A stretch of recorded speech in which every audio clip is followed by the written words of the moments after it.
Hi, everyone. I'm Doc. I'm a clinical psychotherapist. And I'm Cece. I'm a professional musician. We're two friends who spend a lot of time unpacking each other's bullshit. And this podcast is a way for us to help you through yours. Welcome to Let's Unpack This.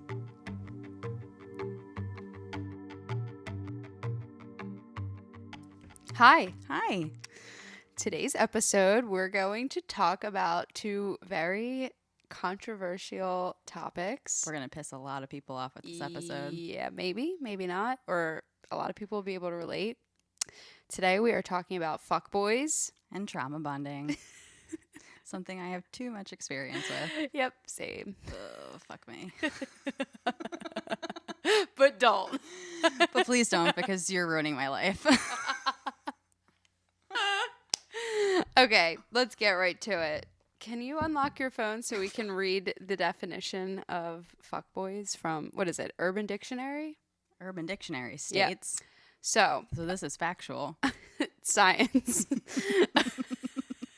A fuckboy is a guy with the body of a man and the mind of a perverted teenager. Fucking right. He has no heart, just a penis that he uses to paint the town. And Paint the town with trauma. So much trauma. So much trauma. Why are people like this? That's why we're here today, to fucking ask this question. We're going to unpack this issue today.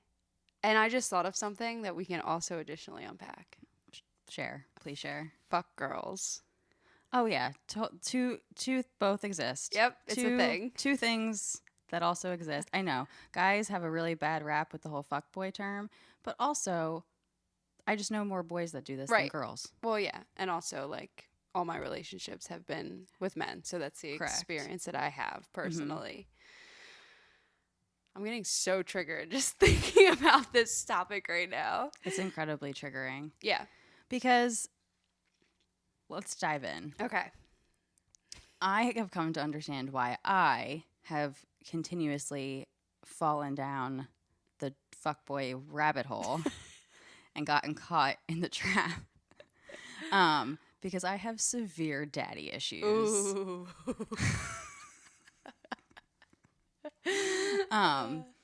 So I will meet a person that I think is perceivably different than the person that I was with last. How do they do that, by the way? When you first meet them. And they seem normal and like healthy and nice, and they actually like appear to be fucking great. And then when they actually have to be great, they're no longer great. So anyway, it's like this magical thing that occurs when I meet someone. I'm like, wow, you're different than someone I dated before. And then they ended up being exactly the same with like a mask on. And, yeah. But then I ended up getting, what happened was I would get caught down the rabbit hole in this trap because I would end up wanting to fulfill what I couldn't fulfill before. No, This has to be different, because to find out that this happened again, it's too much. It's too much. It's too upsetting. It's too disappointing. My pride gets in the way of it. Like, how could I self-esteem? Yeah. How could I have gotten myself into this situation again? After, at those points, having done a ton of work on it, right? Thinking that I was, which is, I guess, the problem. I was fucking cured from it. But oh my God, no, not at all. And then you meet this person who's wearing a mask who appears like a normal fucking human being. And then you find out they're just like every other person you've dated and your dad. And then you betray yourself over and over again to receive the attention from them. Okay, so let's get this on the table also. Yes. We're not doing this episode to point fingers. Oh, no. But what you just said reminded me of that. Like, the issue is that, like, that's what I used to attract. Yeah. Like, that's the root of the issue. It's not that, like, every guy is that way. Correct. It's like that there is something inherently in me that is attracting this. The root of my problems was me. Mm-hmm. Always was, always is, right. Always has been. And I think that that's why we have found ourselves in that position over and over again, because it's hard for us to admit that we have gotten into that situation over and over again. Right. That when you find out that that person did in fact end up showing you that they are very similar to the trauma bonding situationships or relationships that you've been in the past. Right. It's really hard to reconcile that happened again. So I'm going to do everything I can to try to change this into being something different so that I can prove to myself that this, in fact, was not the same. And it's not my fault. And, right. There's so many layers to this. And I think we just got to, bringing up something we brought up in a previous episode, like, we just got to leave fuckboys where they're at. Right. Like, we meet people where they are, and then we fucking have to leave them there. Yep. Because to try to get them to change into somebody that we believe, you know, resembles someone that can actually show up for us, and if they were to change, then that would mean that therefore we're good enough. That's where so much of our torture comes from. Our self-inflicted torture comes from. Right. So going back to the definition. They have no heart. But, okay, let's go to that for a moment. But there have been so many people that I've thought to myself, but I think that you do have a heart.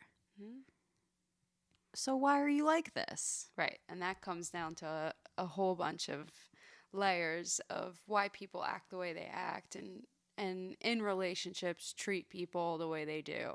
And it seems that there's kind of like a science to it. You know, when you think of somebody treating women a certain way or being a womanizer and, you know, as being a woman, like trying to date and then coming across this over and over and over again, like you begin to see the patterns of like why these fuckboys may act the way they do. Well, I think it comes down to they act the way they do because of their own traumas, because of their own parent-child relationships. And then we have acted the way that we did with them because of our own traumas and our own parent-child relationships. So which is what trauma bonding is. Yep. Exactly. You bond from your traumas. So explain that a little bit. What is trauma bonding? So trauma bonding feels very chaotic, very exciting, quote, passionate. Yes, but it's not fiery. Yeah, but it's not passion, it's trauma. And so what you're doing is because of the baggage that you have and what you're trying to seek out from each other that you didn't get in your parent-child relationships growing up, it feels very much like love. You know, I'm seeking their attention. I'm trying to experience their validation. It's very back and forth.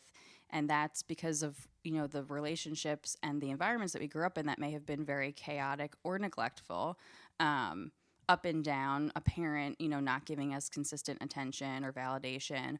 We see that as love in a partner who also does that. And when I say partner, I mean like you could just be having sex with them. You could have a situationship. Like it doesn't just have talking. To be. Yeah. It could be literally nothing.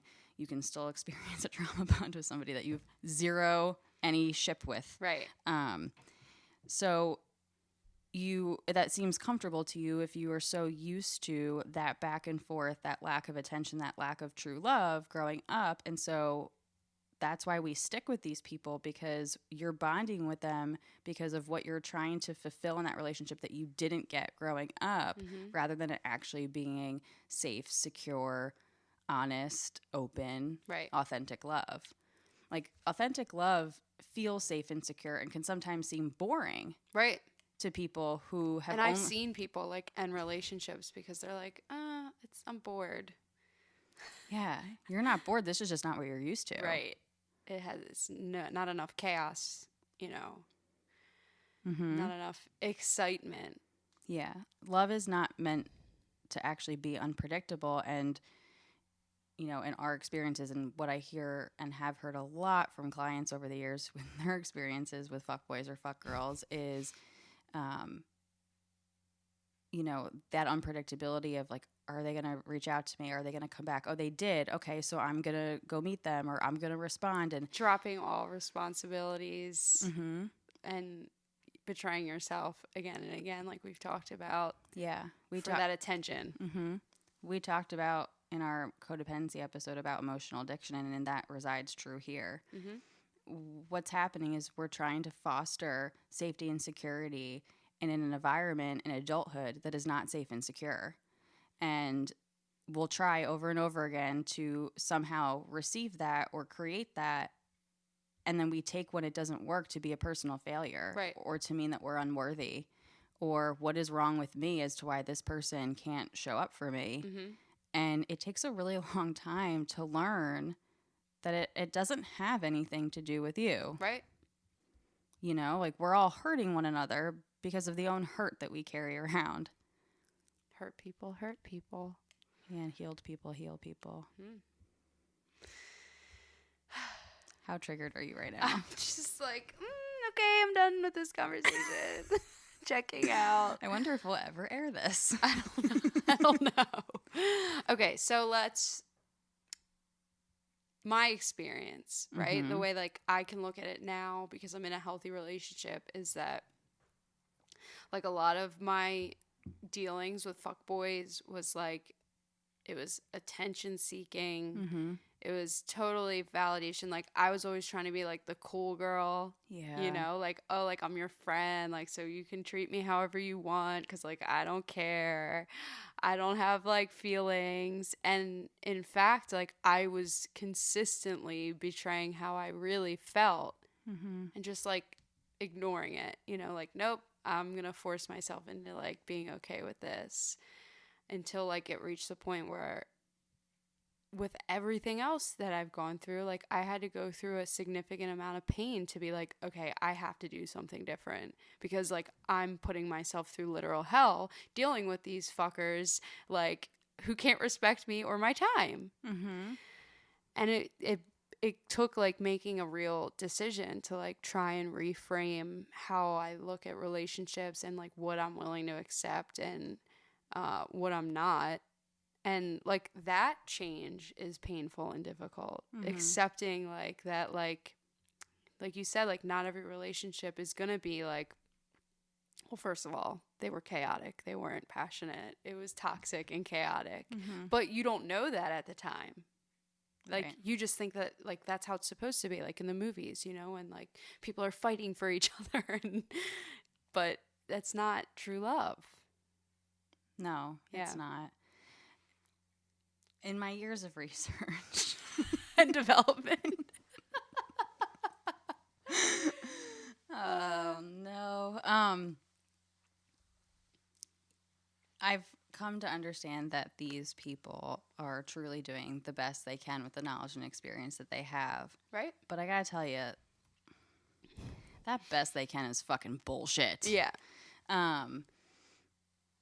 Because on one hand, you know, you may not be able to show up for somebody. You may not be able to be consistent. You may not be able to follow be respectful yeah. throughout. Well, and that also comes down to the difference in perception, what people think is respectful versus disrespectful. I've literally had people stand in front of me and be like, I don't know why you would ever feel that way. I only think great things about you. And I'm like, what the fuck are you talking about?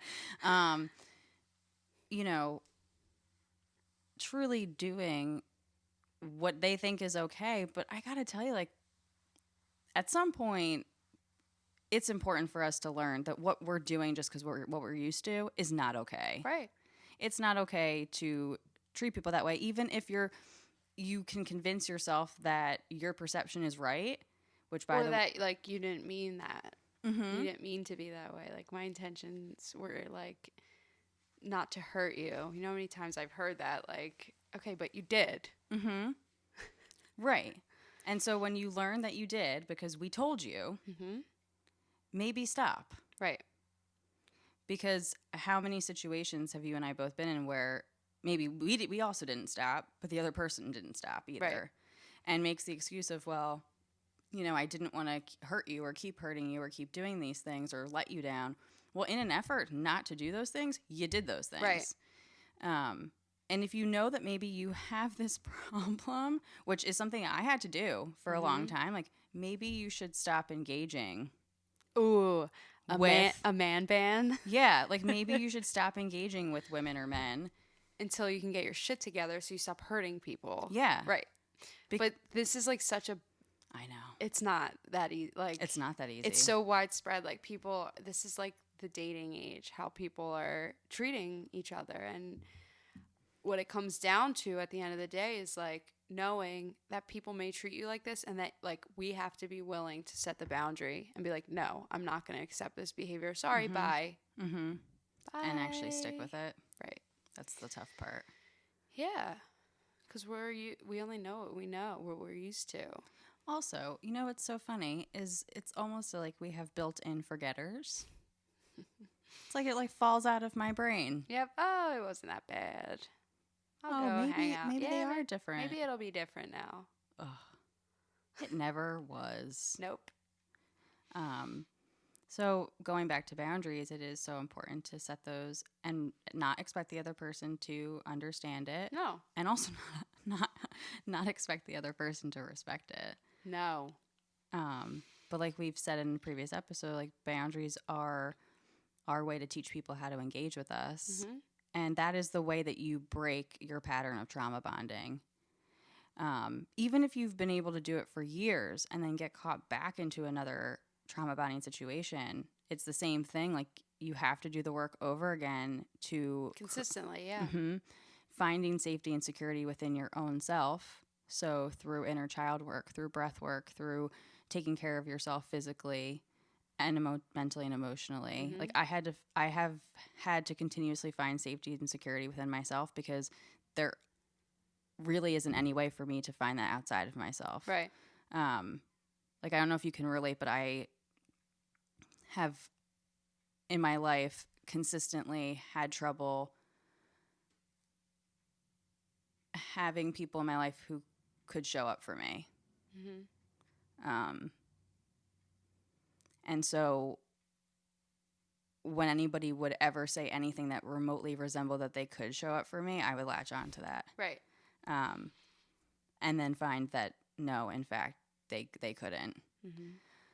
And I would try to find safety and security in these people and in these things that were insecure and lacked that safety.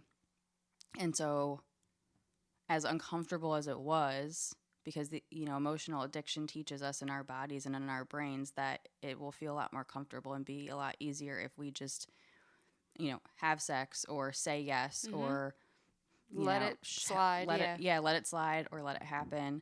I had to find that safety and security within myself because otherwise I was never going to feel that.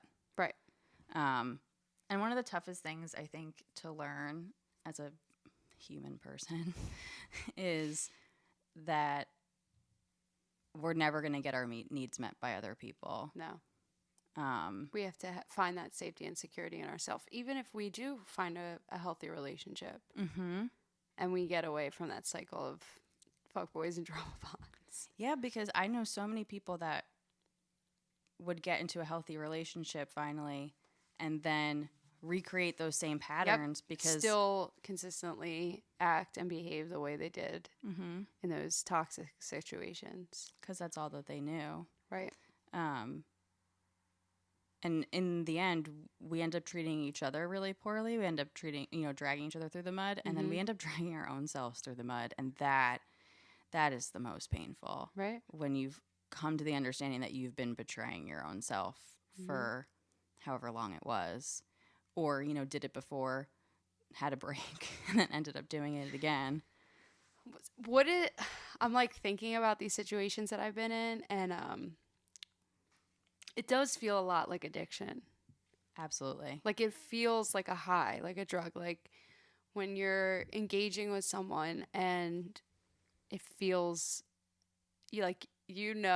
deep down in your gut, like this is a bad idea. Like you're not good for me. Mm-hmm. But then like still consistently chasing that high. Mm-hmm. And it is like for validation and attention. And like, if I can get you to pay attention to me for this certain amount of time, then like I win. Mm-hmm. I win. I am good enough. Mm-hmm. Even if I'm good enough to get your attention. Yeah. Mm-hmm. lovable, whatever it Yeah. is. And then we feel like shit afterwards because, in fact, we did not get any of our needs met. Right. We were basically just curbing our craving. Yeah. And I mean, there have been situations in my past where I felt like I was literally getting high or Yep. drinking because that's how chaotic and insane the, relations were. The back and forth was. Should we talk about my my last experience? Please do. Okay. Well, Yeah, you put me on a man ban I did. because and it like I think about like addiction and like how I've struggled with addiction in the past, and like it literally, when I have like the memory of that situation, it was exactly the same. Mm-hmm. It was like I was completely powerless. I could not stop seeking this person's attention. Life was unmanageable. Totally unmanageable. Like I would drop like whatever I had to do to like meet, And then one day I was just like, I literally can't do this anymore. Mm-hmm. But I had to get to that point. It took a long time, a lifetime of engaging in behavior like that to decide like I deserve better. Like I know for me, like I'm a monogamous person, and like in order for me to find a good, healthy relationship, like I had to stop behaving this way and seeking out these types of people. And like making that shift is so uncomfortable. It's so scary because we don't know anything different. So even though we know that this isn't healthy and this isn't what we deserve, well, but then what? Yeah. Something has to replace it. And so like for me, like I had to find a way to build that self-worth and that confidence that like I can do better. Yeah. Right? And you do deserve better, and that you are better than that. And that, in the absence of that chaos, that doesn't mean that you're unlovable. Like in the absence of that chaos, that does not mean that you're not safe and secure. You learn to experience true, authentic love, even if it's with friends, even if it's with family. Because like you're creating the space for it. Trauma bonding goes beyond like, it can be like with your friends. Oh, oh my gosh, absolutely. Right? Yes, I know a lot of friends like that. And you can get. So what does that look like? Trauma bonding with friends. Yeah, it's like coming into these friendships. Well, I think that it shows up in very similar ways. So you might have somebody that's not available. You might have somebody who might be really unwell. You might have somebody that is really insecure, has a really low self-esteem. And so you get caught in a very similar pattern with either trying to meet their needs, trying to make up for how they're feeling, people pleasing, which stop doing that. Yeah. I've been on a mission for like the past couple of years of like really working on the people pleasing. It's so manipulative. Yep. And I get that people pleasers don't realize they're being manipulative, but you fucking are. Stop it. You're not pleasing anybody. You're going to end up pissing them off or hurting them because you don't know. You forgot where your balls were that fucking day. Jesus. And you're not being authentic. No. Well, and also I get that there's a layer of we may not know our authentic selves. And so how can I be authentic if I don't know what that looks like? I think that's still my Twitter tagline is trying to be authentic. I saw it the other day. Because it's like, you can't try to be authentic. You either are or you aren't. You could be mindful of things that you do. But like, if you're forcing yourself into like acting a certain way or making your friends feel a certain way, like you're not being authentic. I have always appreciated more from anybody ever in my life. Situationships, relationships, my partners, friends, family, when they have just been upfront with me from the beginning. Right. Even if like they can't do something, they have to cancel something, they can't show up, to just say, hey, I'm really sorry. I thought I could do this. Or, you know, at the time I meant what I said, but I cannot do this anymore. Not many people do this. No. And it's really important that we try to learn how to. Mm-hmm. Because by delaying, by being wishy-washy, by being procrastinating, flaky, you're not giving that person anything. You're not pleasing them in any way. You're not getting them to like you anymore. You're in a deficit. Yeah. You're actually like causing them to be inconvenienced or hurt. Yeah. And I mean, listen, I get that the trend of fuckboys comes down to a huge perception problem between both parties involved. Right. Sometimes there's more than just two parties involved. Pure bad behavior a lot of times. But just poor decision making. Yeah. I think we would be so much better off if we really tried to stop hurting one another for our own selfish wants and needs. Yeah. Mm-hmm. And in fulfilling and recreating, you know, our past, bringing that into the present. I just wonder what it would be like if maybe we all actually tried to love one another. And that doesn't have to mean that you have to be getting into these loving relationships with people. I mean, like, just loving each other as fellow human beings. Right. And respecting them just as a human. Mm-hmm. Like, as you would want to be treated. Yeah. Like, how many friendships end up ending because you couldn't be honest, because you couldn't act out on selfishness, because you know, were afraid of what that person might end up thinking about you. Like, I know so many friendships that have ended that didn't need to, out of pure selfishness. Right. And then what happens is because those friendships, you know, did need to end, or those boundaries did need to be set because the trauma bonding couldn't stop. Like, the roller coaster couldn't stop on its own. How did you feel, or how do you feel now in comparison to before, after setting those boundaries and creating the space for yourself to say, you know, hey, this isn't what I deserve, so I'm going to now do the work to attract what I do deserve? Because I can imagine that's uncomfortable. I feel like part of me, like, I don't really ever regret things, but I feel like I wasted a lot of time and I put myself through a lot of pain. And now, like, being, you know, obviously, like, I've done some work to get on the other side of that, but like these, like on my end, like that trauma bonding can still come up even in my current relationship. Like, I have to still be like on top of my shit. Like, I can't act this way. Like, I can't carry all of the shit from my previous relationships. I can't drag that into this relationship because it will ruin it. Right.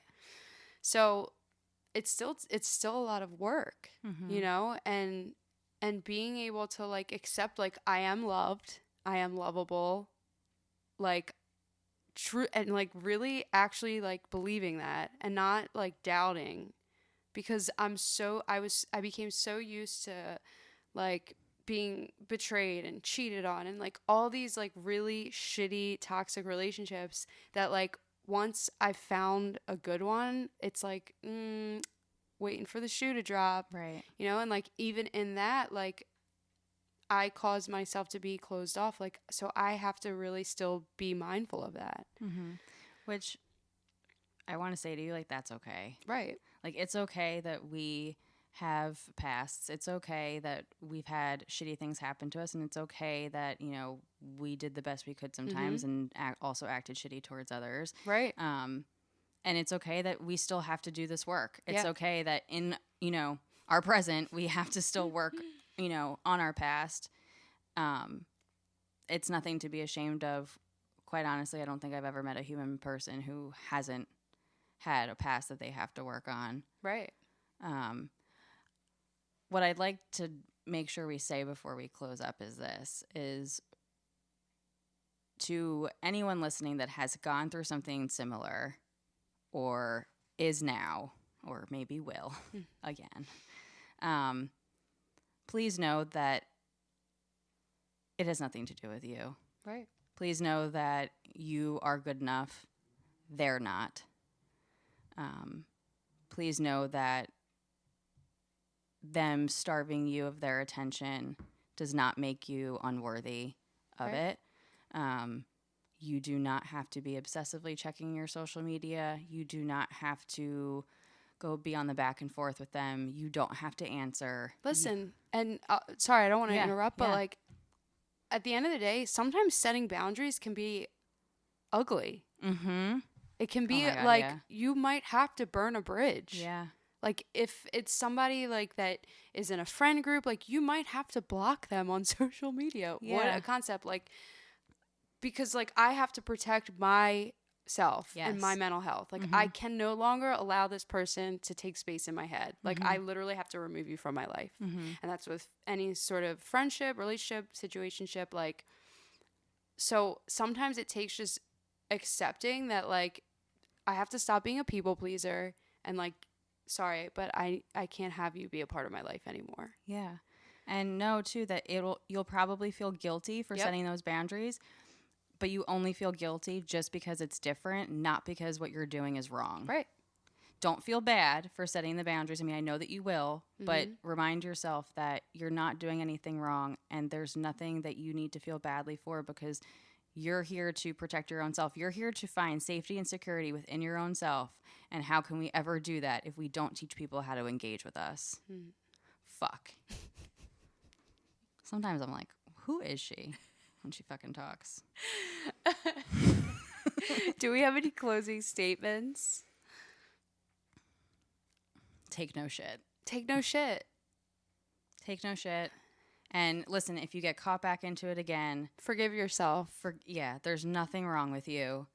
It is embedded in your nervous system. It's embedded in your subconscious. It's embedded in your muscle memory. But you don't, like, trust me when I say that there's good love waiting out there for you. Whether it's friendships, whether it's people that you may end up calling family one day, whether it is someone that you end up with romantically or your lifelong partner, like, there is good love waiting out there for all of us. It's beautiful. All right. So remember, you are not unlovable until someone loves you. You are and always have been lovable since you got here.